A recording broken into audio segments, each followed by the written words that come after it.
Hey guys, my name's Dylan and I'm an independent game developer who makes free-to-play mobile games. Today I want to dispel the myth that free-to-play games and microtransactions are inherently evil.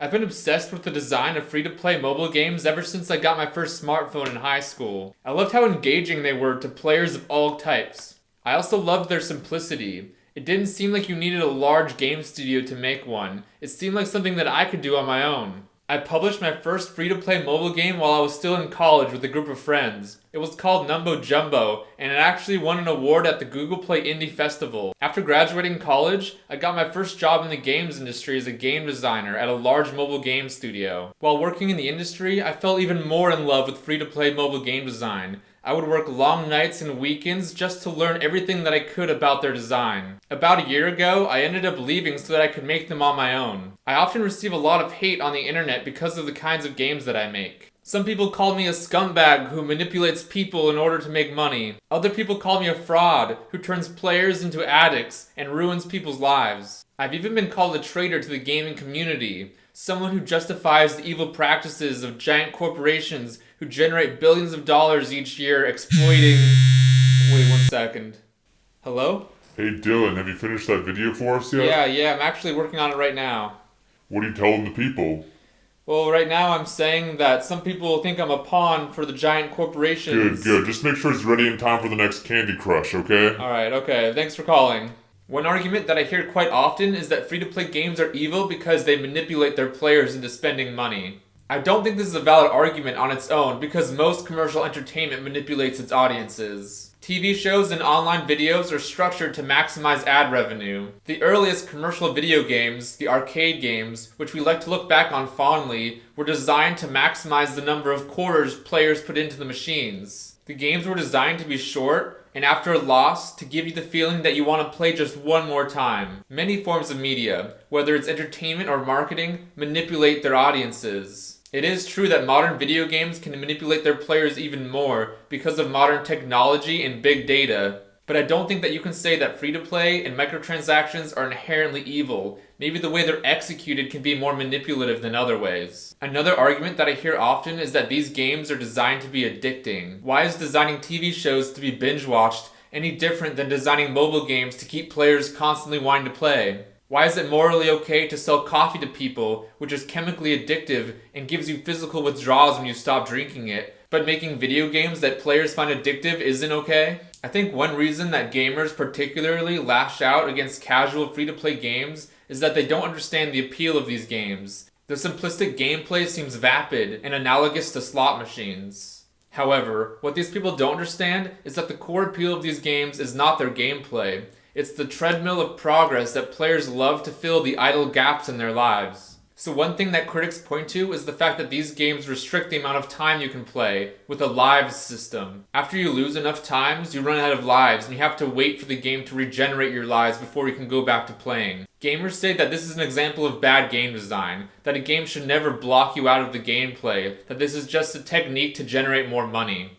However, in my opinion, I think that this is good mobile game design. Restricting the number of times that a player can lose in a row means that playthroughs will be varied. Sometimes a player will hop onto the game, lose quickly 5 times, and they'll be done in 5 minutes. Other times they'll have a really good playthrough where they play for maybe 20 minutes and they win a bunch of levels. The variability of this experience is what makes it so much fun for players. It also prevents them from playing to the point of boredom. Yes, it's true that a system like this will often generate more revenue for the game, but I think this objective is also in line with making a quality mobile gaming experience for casual players. However, having said all of that, I do think that some of these casual free-to-play games are actually very problematic, just for different reasons than I hear on the internet. One of my problems with this campaign of gamers against the use of free-to-play monetization is that it doesn't affect the large developers at all. All it does is prevent independent developers like me from competing against these companies making billions of dollars. Mobile game developers need to make money, and these free-to-play monetization strategies have been proven to be key for success. And yet because of the mindset against free-to-play monetization amongst gamers, independent mobile game developers avoid any strategy which could actually bring them success. And achieving this success is crucial in order to challenge the practices of these larger companies.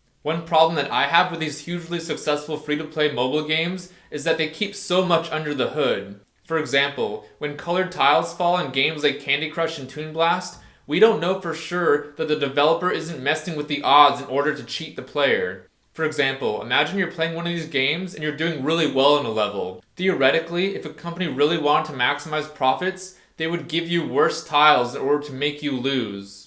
On the other hand, if you were doing really badly at a level, the developer would want to give you better tiles in order to get you closer to winning, so you'd have a more likely chance of spending money. I don't know at all if these games work like that, but they totally could if these giant companies wanted to maximize profits, which they definitely do.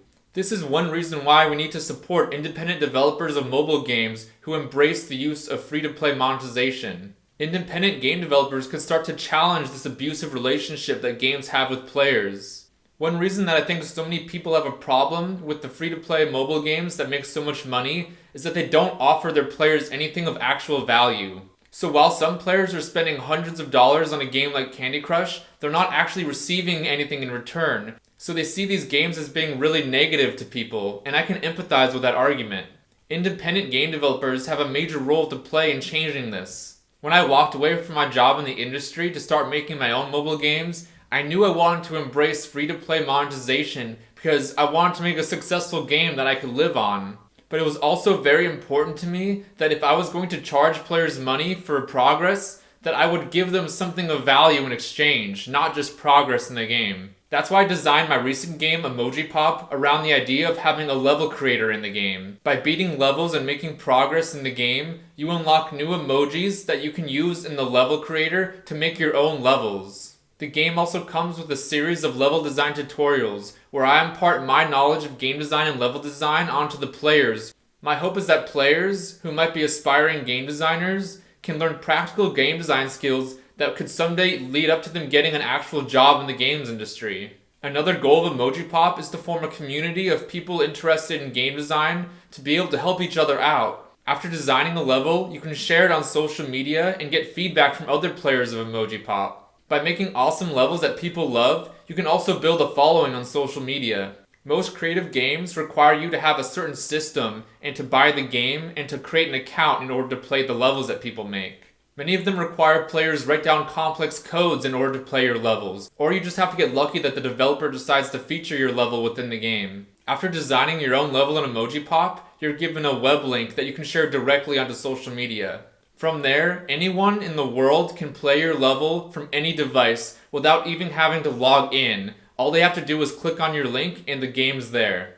This is how Emoji Pop turns players into game designers and turns the whole world into their audience. Another way that I try to create a more positive relationship with my players is by removing the Sega map. In most free-to-play mobile puzzle games like Candy Crush, players progress through the game by beating levels along a Sega map. Before being able to progress to the next level, the player has to replay the level that they're on over and over again until they finally win. This structure of progress makes many players feel like they're rats in a maze. After a player's gotten really deep into the game, the developer knows that they'll probably be able to convince that player to spend money if they make levels hard enough so that the player has to play them dozens of times. This structure of progression also makes it very easy for developers to tailor the difficulty of their game and change the odds in the middle of gameplay in order to best monetize players. In Emoji Pop, players are given a few tries to beat a level, and if they lose it, they're given one opportunity to spend money or watch an ad in order to keep playing.